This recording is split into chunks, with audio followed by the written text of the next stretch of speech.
Hi everyone and welcome. In this recording, I'm going to be speaking about this upcoming new moon taking place in the sign of Aries, and depending on where you are on the planet, it is either the 31st of March or the 1st of April at 11 degrees and 30 minutes of, as I said earlier, the sign of Aries.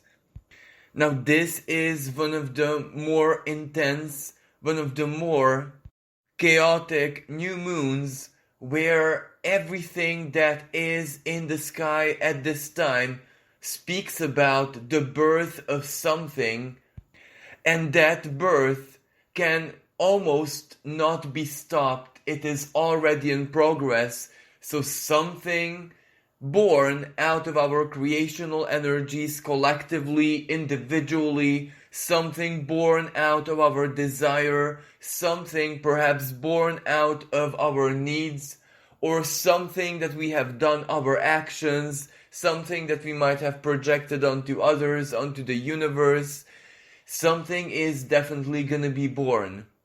Now, of course, the sphere of influence, the sphere of action of a new moon is like the next 6 months, so it can take place at any given moment from the time of the new moon until the next 6 months. But if we look at the energy of Aries and if we look at the sky, this is pretty quick. This is very spontaneous almost, and that is why at the beginning of this recording I suggested that whatever wants to be born cannot be stopped, because the creational energies that we have invested into the universe, either willingly with clear intention or so very many times in life unintentionally, through something that we said, through some reaction that we had to a moment. There is so very many ways, shape and forms where we can also very unwillingly, unconsciously, unawarely project desires, wishes, plant seeds of intentions into the universe where we're not even aware of it. And of course, some of these unintended plantings, unintended projections are also going to see daylight for a lot of us. Now, the predominant celestial conversations at this new moon, are conjunctions. So that means very, very strong, intense, heavily concentrated planetary activity. So basically, the sky is very, very nuanced, and the nuances have clear delimitations. This sky is full of intention, this sky is full of action, this sky is full of fertility, in the sense that anything that has to do with dynamism, with action, moving forward, dramatic, hard, intense, very, very way out of the comfort zone changes, moves, strategies are all supported, because this is that sky that can dramatically, massively change the course of one's life. And this specific new moon is also very important because preceding this, at the time when there was still Pisces season, when the sun was still in the sign of Pisces, that was a very, very intense energy of terminations, of closures, of endings, of completions, but in such a way where we have to begin something new after. And even in this present moment, when I'm recording this, it is the 24th of March, Mercury is conjunct Neptune in the sign of Pisces, so that does represent that even if we are heavily challenged from a mental perspective, not in the sense that we may be losing our touch with reality, but more in the sense that life is so very, very difficult, complex, and hard to grip right now for all of us, that we just can't figure everything out. We can't stand from a place of understanding, of knowing, of being in control, of being even enlightened. All we can do is stand from a place of trust and the willingness to go with the flow, and that has to be enough. So this Mercury right now is emotionally, because that is the specific of Mercury in the sign of Pisces. It is not rational, it is actually quite emotional, because there is that element called emotional intelligence. So in the present, we are all processing, especially as I said, emotionally, all the terminations, closures that happened so very recently in our lives. And chances are right now the energies are preparing us for this really important Aries new moon. Why this new moon is that very special is also highlighted by the philosophical side to this, because Aries is the first breath. Aries new moon is the first new moon in an astrological new year, in a new cycle. It is the first new moon of the spring. The spring equinox opens the fertility cycle through the first new moon. And also, we are in 2022, a heavily karmic year, a year that will change and has already radically changed the sense of normality for most people alive today. So we can imagine that a powerful new beginning and a powerful new opening of the cycle is going to be extra special. And shortly after this new moon, on the 12th of April, we have the long-awaited and really rare and highly mystical, almost miraculous meeting of Jupiter and Neptune, and also Venus is going to be in the picture. So this is also heavily fated. Some things, as I said, some expressions, manifestations of this energy, of course, depending on where this 11 degrees and 30 minutes of Aries falls in our own personal chart, which house, which area, does it meet with any personal planets? Does it meet with any other natal planets or important positions in the chart? Because if it does, it is that much more significant. But even if it doesn't, it can just be a strong creational energy entering reality one way or another. As I said earlier, all those things, desires, wishes, intentions, seeds of desires that we planted in the universe unknowingly, unwillingly, for some people it is gonna be definitely manifestations of those reaching the light of day in their lives, and that can be a powerful surprise and quite delightful for a lot of people. The way this new moon is going to influence our lives, especially individually, because of these very strong and significant conjunctions, that is highly personal. This is where we can't even predict something general. This really depends on each and every one of our personality traits, of our past, of what we have done until this present moment, both karmically, materially, career-wise, etc., our social connections, etc. If you look at the map of the sky, you can see the image in the cover of this video. Many of the planets, almost most astrological elements, are packed in one hemisphere of the sky. So that means that at least half of our soul, if that can actually be quantified, because if the sky is basically the chart of our souls, then all the energy is packed in half of it. So we have to really manage. And this represents that individually, regardless of how this manifests in our lives, even if it's the most joyful thing, it does have a feeling of intensity and heaviness to it. Even if it's joyful, even if it's fortunate, and as I said, Jupiter is in Pisces. So for a lot of individuals, that means wish fulfillment. So there has to be a lot of joy and a lot of faith, a lot of positivity in our lives as well. That is not really absent, especially in the present moment. So all of these conjunctions and the planets being packed in one half of the sky, well, this does make us feel almost like it's surreal what we are living. It makes us feel that we are living inside a dream, that we are almost living In an alternate reality, that is also one of the collective expressions of the meetings of Jupiter and Neptune in the sign of Pisces. Perceiving reality and everything around us, inside, outside, on a micro and also on a macro level, well, everything seems so very different. Everything seems so very fated, so very almost epic, larger than life. Even if we might get the more scary end of these times, of these experiences going through the present moment, it still feels basically larger than life because every problem has to have a solution. So if the problem is of titanic proportions, so has to be the solution. So what we are living right now for a lot of people are the material for stories that the grandchildren will hear. And just like right now, war veterans are being interviewed in documentaries and they tell their stories, their experiences. Well, this is what awaits our generation.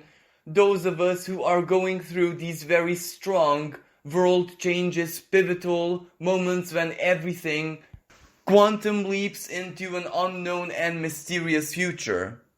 So now let's take a look at the most important aspects that this new moon is holding.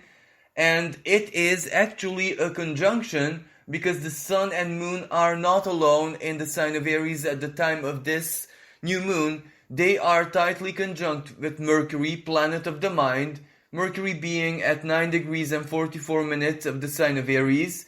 But they also hold an even tighter conjunction with Chiron, an asteroid, a wounded healer, at 12 degrees and 18 minutes of the sign of Aries.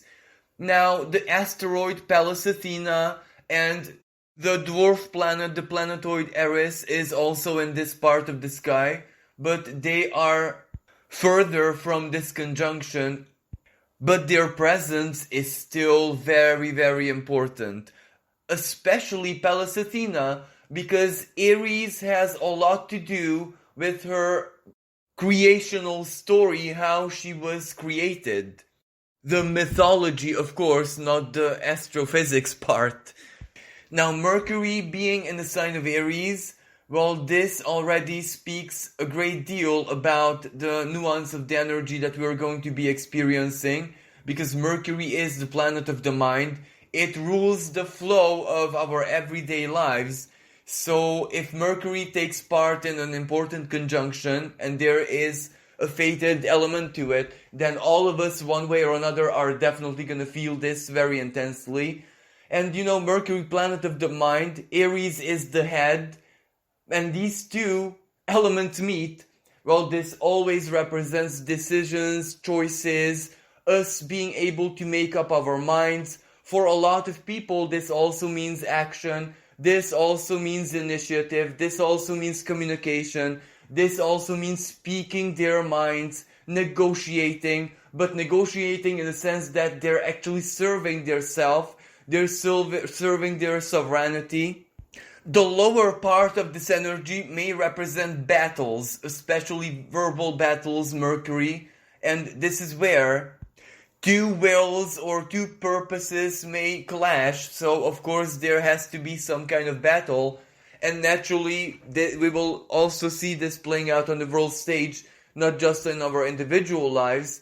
And another more lower expression of this energy, it means survival, instinct, and every choice, action, anything that we have to say or do for the sake of survival or making it.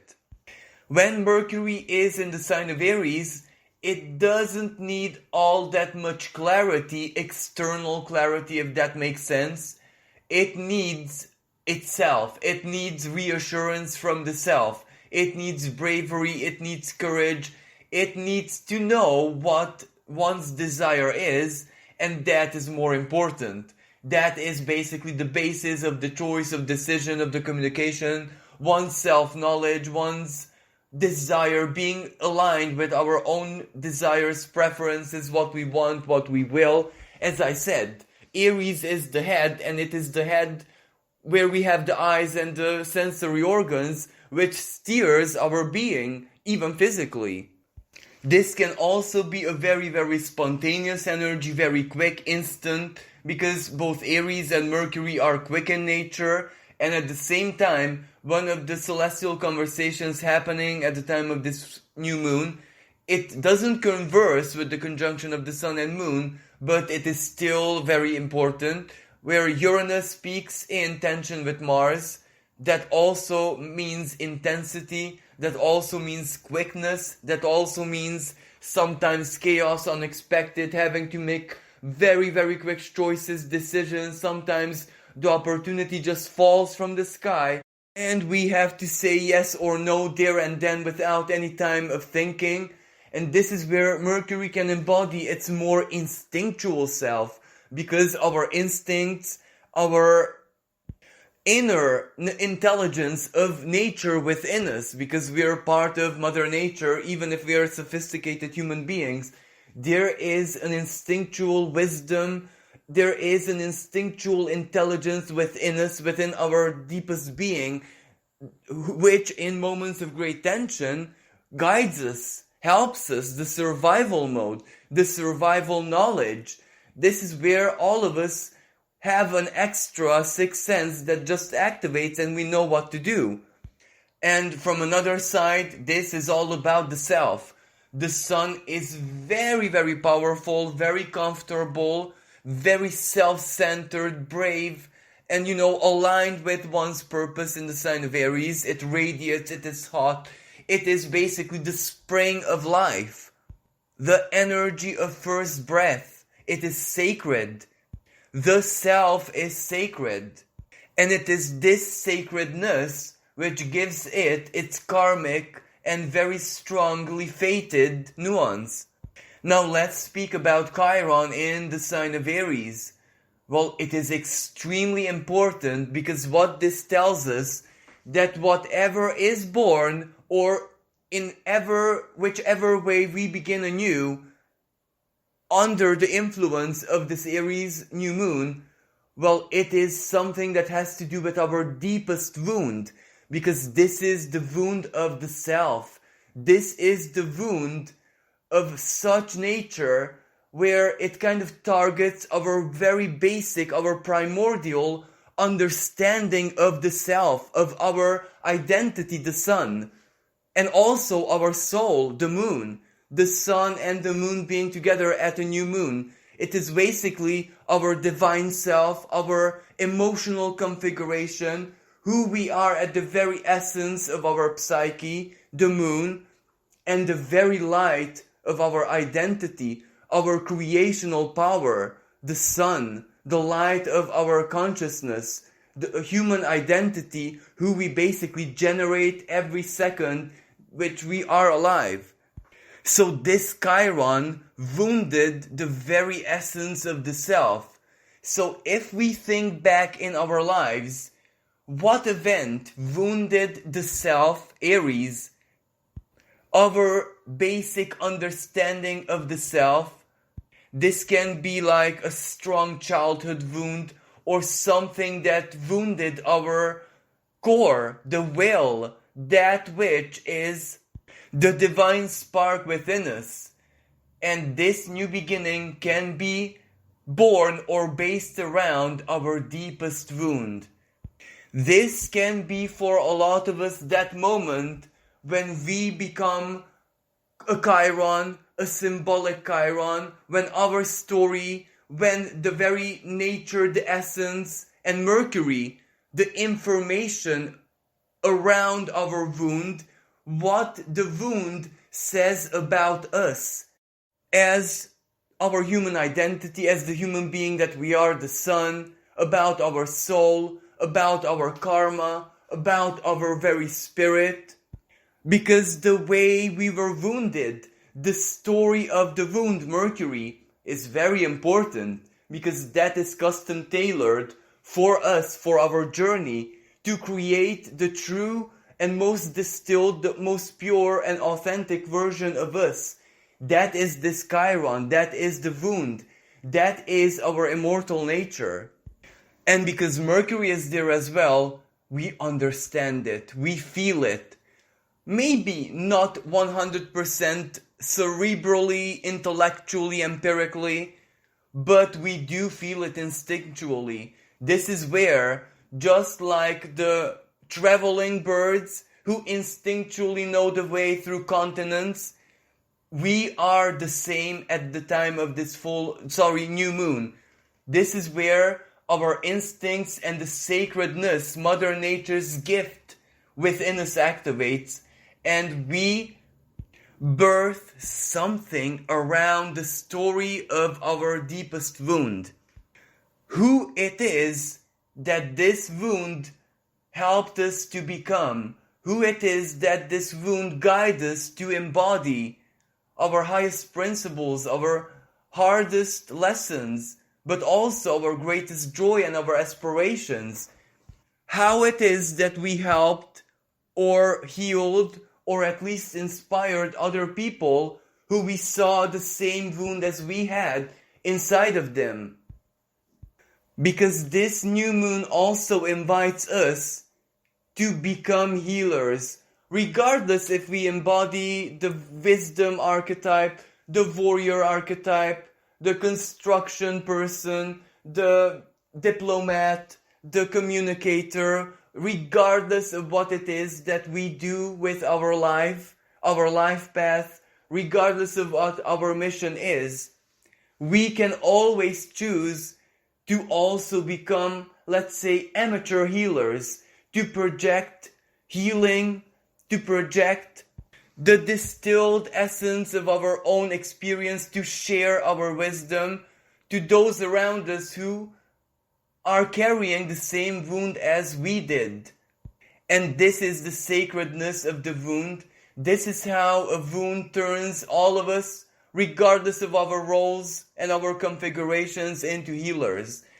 So this is what this new moon, amongst so very many other things, is also going to produce in our lives. And perhaps what begins the new after is a life where for once, for the first time perhaps, we can take pride in the wound, we can take pride in the scar that it left, because it makes us infinitely beautiful. Now, the presence of Pallas Athena is also very important, because Pallas Athena is goddess of wisdom, of tactics.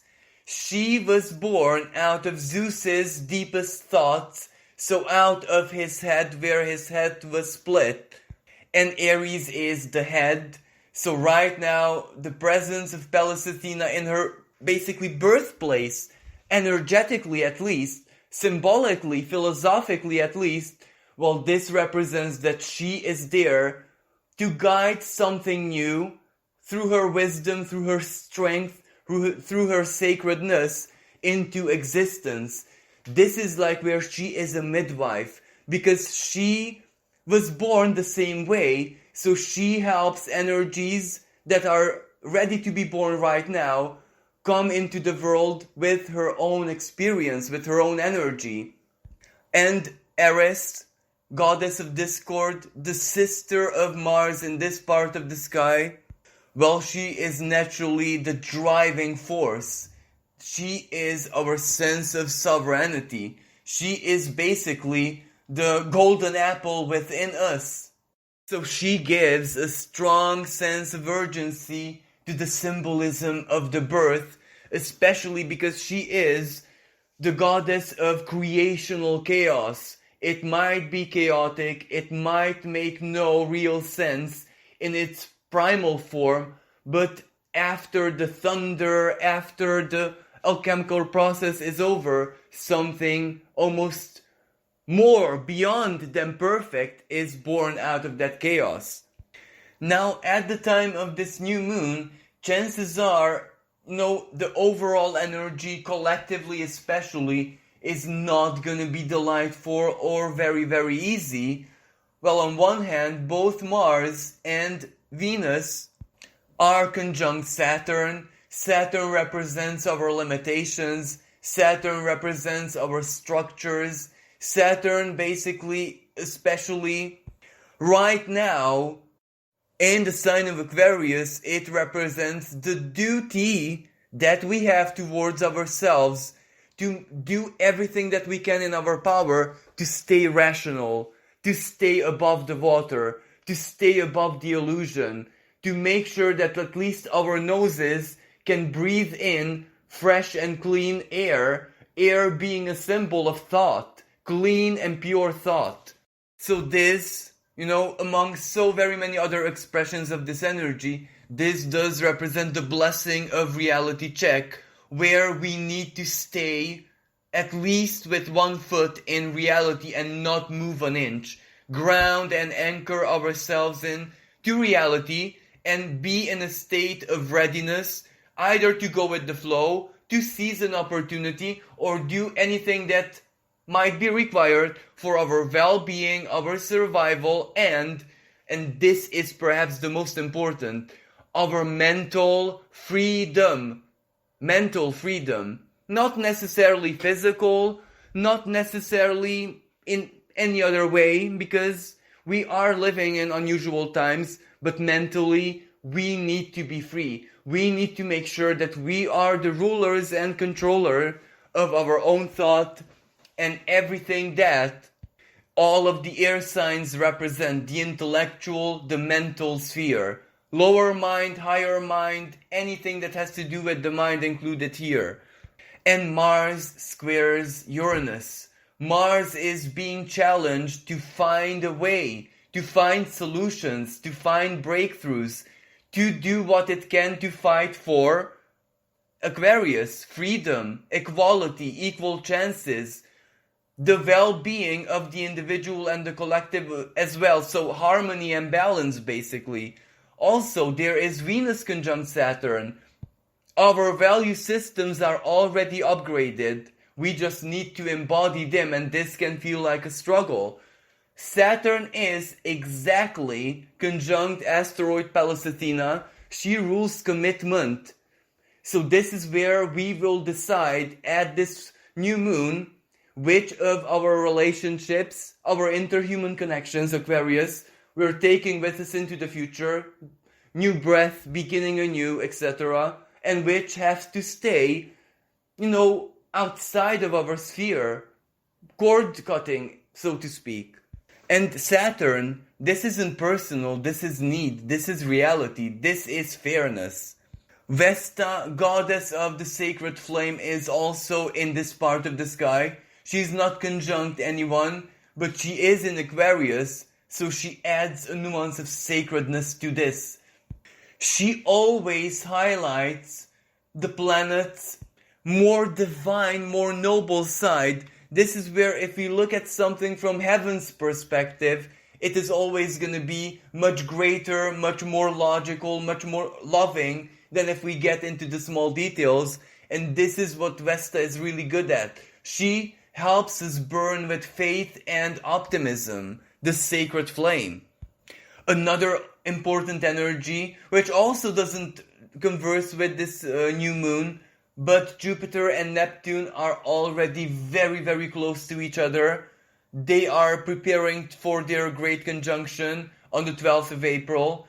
But, because they're so close together, we can already consider their conjunction active, producing effects, unleashing waves of the spirit, of pure creational energy into the world.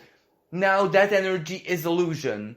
That energy is more like a divine fantasy. It is unborn, it is shapeless.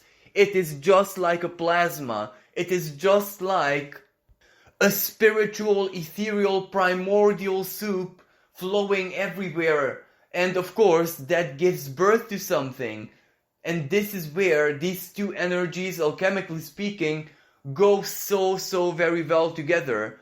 And also, the most important element, it also depends on us, because Neptune and Jupiter, well, that is our deepest faith. That is the divine spark within us. We can only create with our deepest faith and with our inner strength. And this inner strength, well, it is basically the expression of the instinctual selves supremacy, and that is also very important because Aquarius is dual. Aquarius needs both the divine to be happy, but also the Caesar as in the earthly self. Balance, equilibrium, and ultimately well-being and happiness means that both the divine and the earthly expression are very, very well together, and they're true, reflective, in an honest way of each other. As above, so below, if you will. So the way we perceive reality at this time is very important, because if we generate a lot of despair, doom, fear, and play scenarios in our minds with doom and gloom and this and that, which always has a bad ending, then we kind of invite that into our lives. As I said, Jupiter in the sign of Pisces is always wish fulfillment, and wish fulfillment sometimes is nightmare coming true if we program it, if we insist on it. Well, the universe is definitely gonna give it to us, but we are facing times where there is so much genuine fear out there, when it is kind of very normal and natural for us to be a little bit shaken up, fearful, not feeling very safe and confident. So this is the biggest challenge. This is when life has a difficulty setting, well, this is hardcore mode. This is the impossible mode. And this is reflected in the sky by Saturn, limitation, Saturn, the lord of physical reality, and especially in the sign of Aquarius, the Newtonian law, if you know what I'm saying. This is where, yes, reality is quantum, but there is also reality which cannot be tricked and broken. And that reality which cannot be tricked and bypassed, well, it can only be changed through the rational mean, so through our intelligence, our wise decisions and choices. And the North Node in Taurus, it is our future. And Taurus is physical. Taurus is the earth. Taurus is material. So this is where it's our future in a literal sense. The future of our physical bodies, the future of our house, the future of how we play out our lives physically. It is a very important energy. So Saturn challenges it. But the challenge is not just a trick, that if we surpass the challenge, so if we make really, really wise choices, and if we keep in mind, North Node in Taurus, the sacredness and the true value of minimalism, of the natural way, then we already succeeded. Then we can consider this North Node and also Saturn working for our favor. If we embrace the value of minimalism and the value of sharing, the South Node in the sign of Scorpio, its most favorable expression is the value and the power, the influence of sharing. When you share, the universe shares back. So if you embody these lessons, at least on an inner value level, well, then you can already consider to be a beneficiary of the higher end of this energy, because basically that is what it wants to tell us. That is what it asks of us. For us to be wise, for us to have one foot anchored in physical reality and the other one in our faith and our hopes, and choose wisely, because as long as our inner value system is pure, it is grounded in the human spirit, what the human spirit stands for, then we already done the job, we already done the lesson. We can just go with the flow.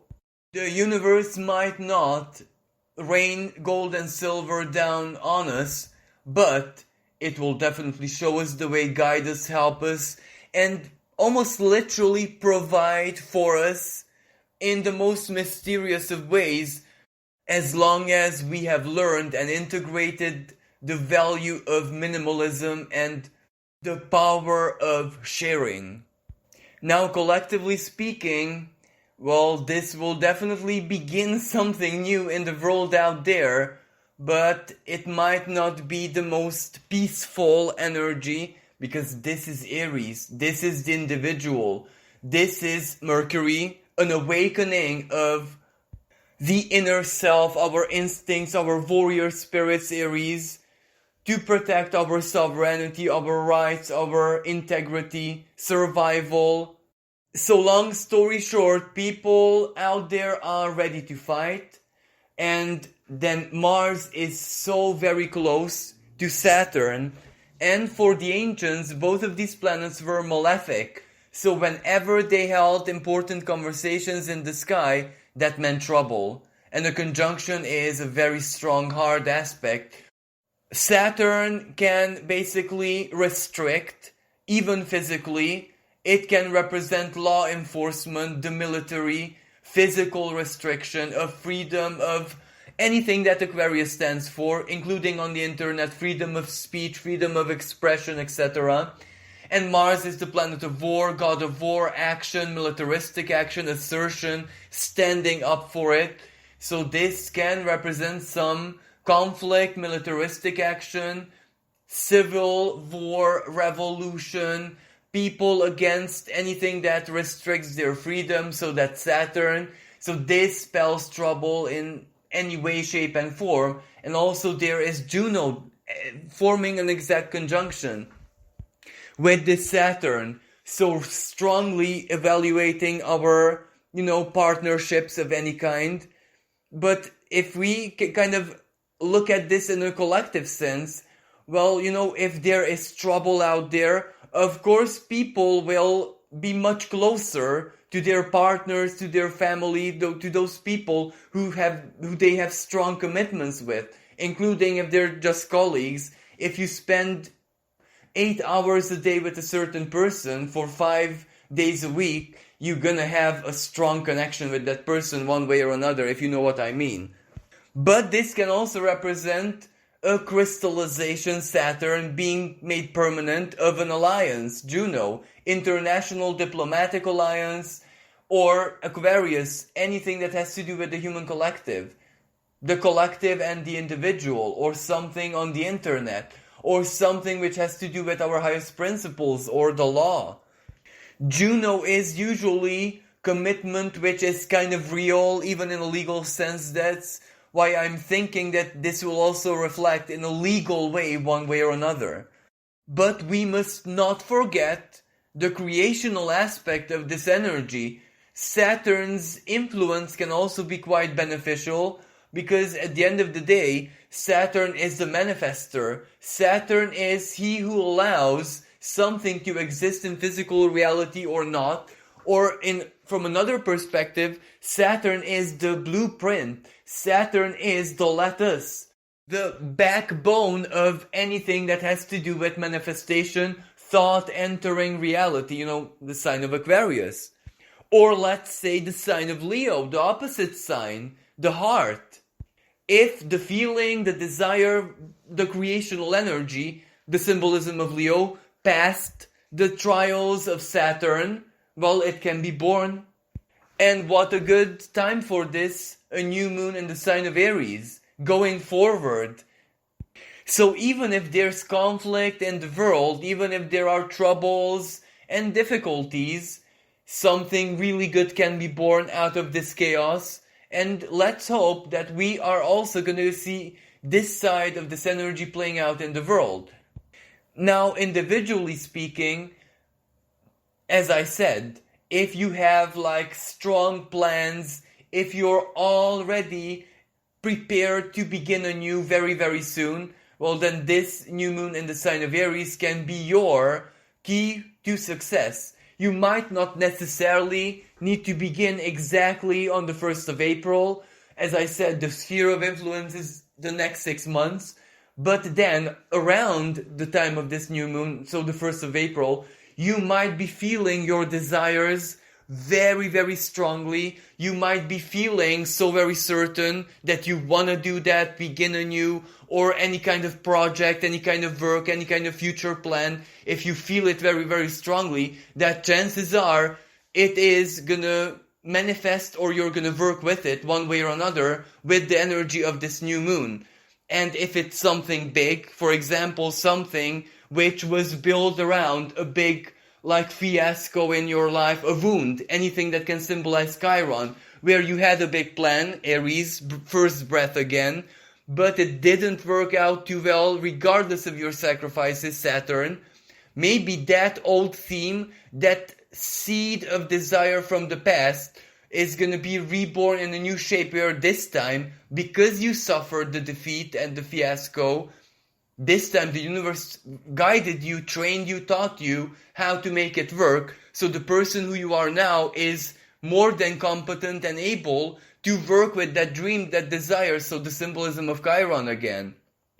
While for others, something just knocks on the door. Something was born out of a chaos that happened in your life, a coincidence, or a moment when your world, your life turned upside down, or something that wounded you, something that, or put salt in your already existing wound, let's say, and that chaos shows up again in your life, but in a different form, in a form where it gives you something, it gives you power, it gives you a chance, an opportunity, it gives you what you need to make a move forward at least, Aries.